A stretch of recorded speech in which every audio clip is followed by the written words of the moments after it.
Magandang araw mga kaibigan. Bigyan natin ngayon ng reaction opinion itong post ng Inquirer.net.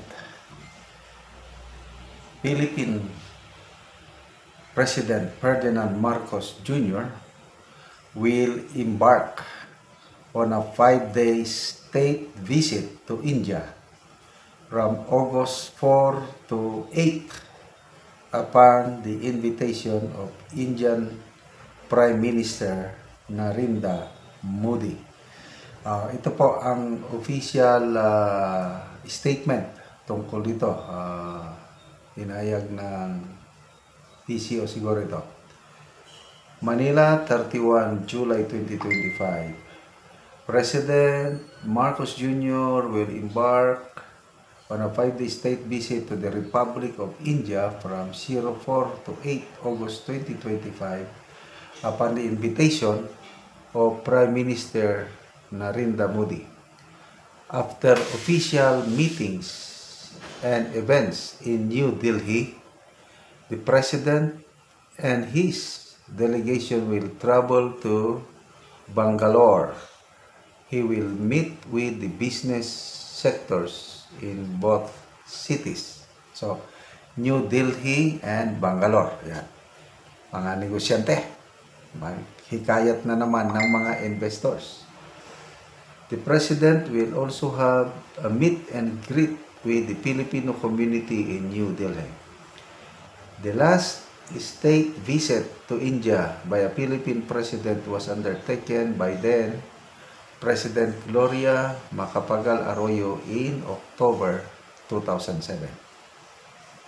Meanwhile, former Indian Prime Minister Ram Kovind undertook a state visit to the Philippines in October of 2019, panahon ni PRRD. The Philippines and India are celebrating the 75th anniversary of the establishment of their diplomatic relations in 75th anniversary na. Okay, so ito katatapos lang ang pagbiyahe ng Pangulo sa US. Kailan ba yun? 2 weeks ago? Malaki ang kaibahan. Ito, state visit. Inimbita siya ng Indian Prime Minister. So, kung state visit, talagang maganda ang maganda ang pagkaplano. Kakaiba itong pagpunta ng Pangulo sa US dahil biglaan eh. Sabi ni ex-senator Nikki Cositing, okay, veteranong senador, hindi na ako baguhan sa mga state visit nito. Yung kay Presidente Marcos Jr., sinumon siya, pinatawag. Hindi yun state visit. Kasi nga, nakakapagtaka, sabi ni Mr. Rigoberto Tiglao, nilabas yung report ng Los Angeles Coroner's Report o Medical Examiner na nagsasabi coke overdose yung pagkamatay ni Tanto Cook. Tapos sinundan pa ng report na inamin ni Palace Deputy Social Secretary Dina Tanto Cook na gumagamit siya at ang kanyang husband ng coke, Mary Jane at alcohol bago nangyari yung disgrasya. Ang laking pagay nun. Nilabas. After ilang araw, yun na. Pinabisita na. Tinawag na. So, first ASEAN head of state na nagbisita kunuhay sa Washington DC. Kailan? Anong nangyari? Luging-lugi tayo sa mga kasunduan. Na ipababa kunuhay ang ating tariff from 20 naging 19, malaking achievement na daw yun, sabi ng Pangulo. Sabi naman ng mga negosyante, baliwala. Kasi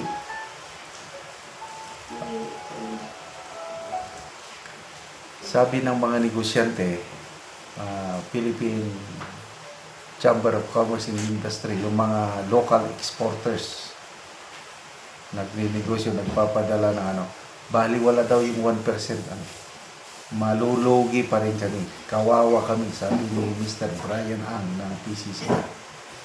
Tapos, US goods na papasok sa Pilipinas, zero tariff. Ayun, kawawa tayo. The worst insult, sabi ni Senator Ping Lacson. But anyway, tapos na yun. Wala na tayong magagawa, kundi magtiis na lang tayo. Yung mga ganyang kapalpakan administrasyon ito. Ngayon, magbibiyahe na naman. Sana nga magbunga kasi sa biyahe ng Pangulo, ang dami ng pledges. Balik tayo sa US.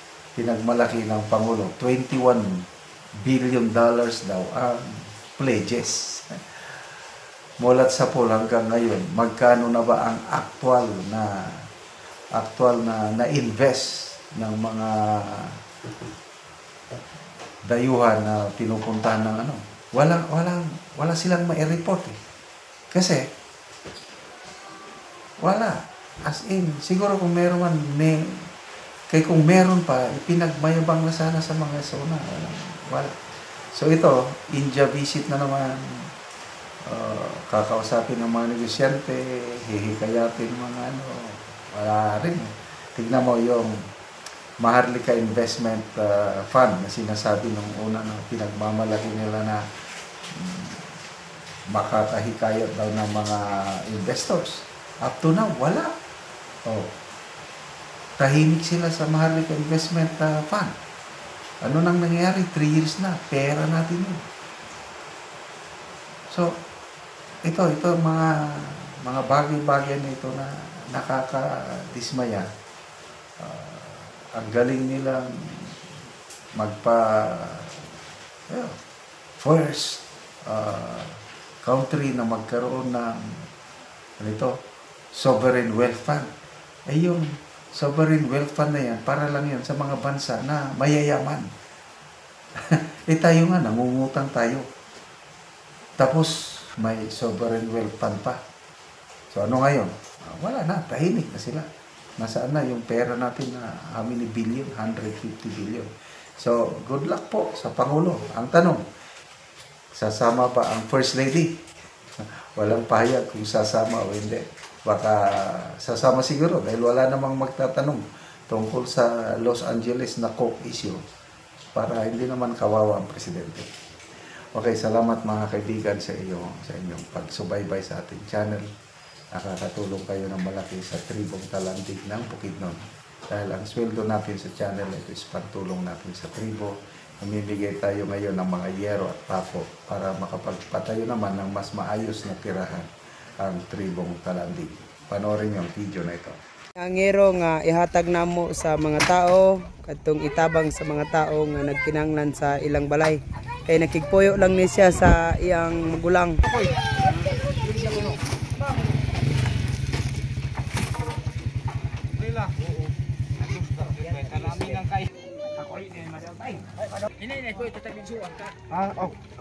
Salamat sir sa send ay magyatag sa kuha.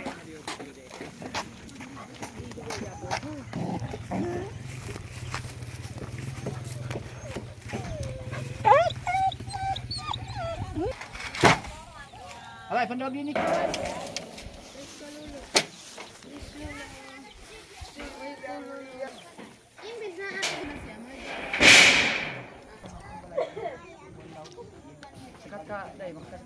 Tabangan o gero ika-30 CB na ni kabalay din sa Tin City nga nakatabang.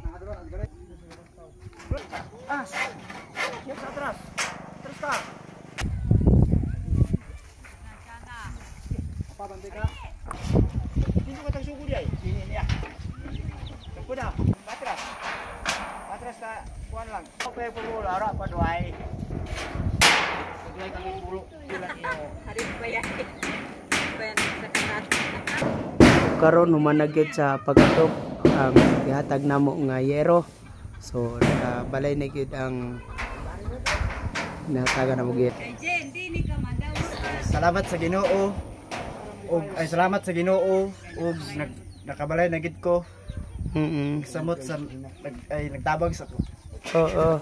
Nagtabang. Isa pa ro unti. Sabi na sa nagtabang sa sin. Salamat sa Ginoo nga nakabalay ko. Ug tungod sa iya nakabalay ko karon.